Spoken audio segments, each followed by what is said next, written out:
ராமபிரான் வழிபாடு செய்த ராமலிங்கேஸ்வரர். ராமாயண காலத்தோடு தொடர்புடைய ஆலயங்கள் இங்கே உண்டு. ராமரால் பூஜிக்கப்பட்ட சிவத்தலங்களும் உண்டு. அவற்றில் ராமேஸ்வரம் போன்ற புகழ்பெற்ற திருத்தலங்கள் நமக்கு தெரியும். ஆனால் குக்கிராமங்களிலும் ராமர் வழிபட்ட சிவாலயங்கள் இருக்கின்றன. அவற்றில் ஒன்றை தான் இங்கே நாம் பார்க்க போகிறோம்.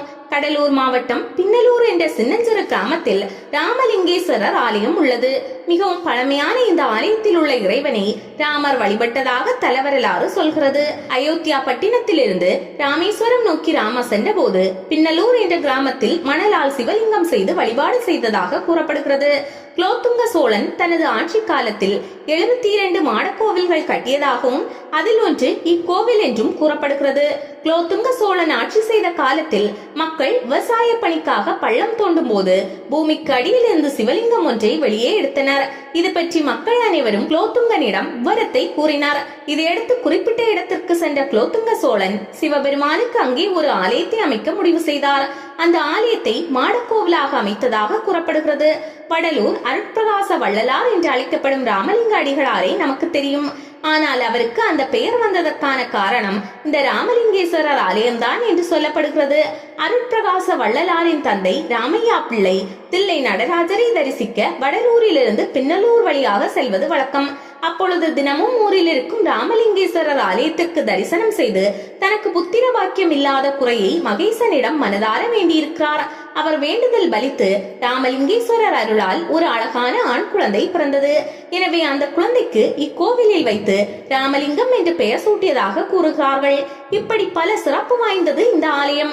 இந்த ஆலயத்தின் அமைப்பு பற்றி பார்ப்போம். இந்த கோவில் அமைப்பு படி முன் மண்டபத்தின் மேல் பகுதியில் நடுநாயகமாக சிவன் பார்வதி ரிஷப வாகனத்தில் சுதை சிற்பமாக வீற்றிருக்கின்றனர். அவர்களின் இருபுறமும் வள்ளி தெய்வானை உடனாய சுப்பிரமணியர், விநாயகர், அனுமன், ராமர், சீதை, நந்தி ஆகியவை உள்ளனர். அடுத்து அலங்கார மண்டபம். அங்கே நந்தி, பலிபீடம், விநாயகர் மற்றும் நால்வர் சன்னதிகள் அமைந்துள்ளது. மகா மண்டபத்தில் பர்வதவர்த்தினி அம்பாள் தெற்கு நோக்கி அற்புதமாய் காட்சி தருகிறாள். அத்த மண்டபத்தில் உற்சவ சிலைகள் வைக்கப்பட்டுள்ளன. கிழக்கு நோக்கிய கருவறையில் ராமலிங்கேஸ்வரர் வட்டபீடத்தில் வானலிங்கமாக காட்சி தருகிறார். அவரை வணங்கிவிட்டு கோஷ்டத்திற்கு வந்தால் தெற்கு முகம் பார்த்து ஆஞ்சநேயர், தட்சிணாமூர்த்தி, அண்ணாமலையார், பிரம்மா, சிவதுர்க்கையை வணங்கலாம். பிரகாரத்தில் விநாயகர், ஸ்ரீதேவி பூதேவி சமேதரராக ஸ்ரீனிவாச பெருமாள், வள்ளி தெய்வானை சமேத சுப்பிரமணியர், கஜலட்சுமி, சண்டிகேஸ்வரர், நடராஜர், சிவகாம சுந்தரி, மாணிக்கவாசகர் ஆகிய அனைவரும் தனித்தனி சன்னதியில் அற்புதமாக காட்சி தருகின்றனர். இவ்வாலயத்தில் மேற்கொள்ளப்படும் சிறப்புமிகு பிரார்த்தனைகள் பல இருக்கின்றன. இந்த ஆலயத்தில் நடைபெறும் பிரதோஷ வழிபாட்டை மேற்கொள்வது விசேஷமானதாகும். தொடர்ச்சியாக 11 பிரதோஷ தினங்கள் வந்து வழிபட்டால் புத்திர பாக்கியம் கிடைக்கும் என்கிறார்கள். ஜாதகத்தில் கிரக தோஷங்களால் தள்ளி போகும் திருமணங்கள் நல்லபடியாக நடைபெற மூலவர் ராமலிங்கேஸ்வரருக்கு வில்வ மாலை மற்றும் சரகொன்றை மாலை அணிவித்து பிரார்த்தனை செய்தால் விரைவில் திருமணம் கைகூடும். முன்னோர்களுக்கு செய்ய வேண்டிய பித்ரு தோஷ பூஜையை இங்கே செய்யலாம். அமாவாசை அன்று தர்ப்பணமும் மற்ற எல்லா நாட்களிலும் முன்னோர்கள் வழிபாடும் செய்யலாம். இதுவும் ஒரு நித்திய அமாவாசை கஷேத்திரம்.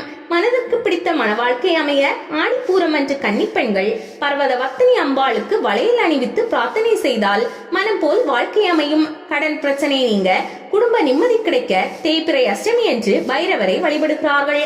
அன்றைய தினம் 11 நெய் தீபம் ஏற்றி 11 முறை வலம் வர வேண்டும்.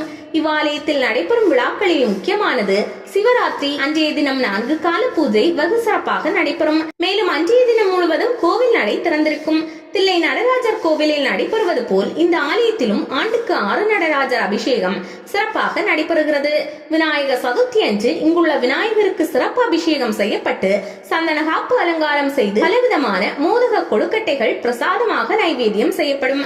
கந்த சஷ்டி 6 நாள் உற்சவம் சிறப்பாக நடைபெறும். பர்வதவர்த்தினி தாயாரிடமும் முருகன் வேல் வாங்கி ஆலயத்தின் உள்ளே பிரகாரத்தில் சூரசம்ஹாரம் செய்யும் வைபவம் நடத்தப்படுகிறது.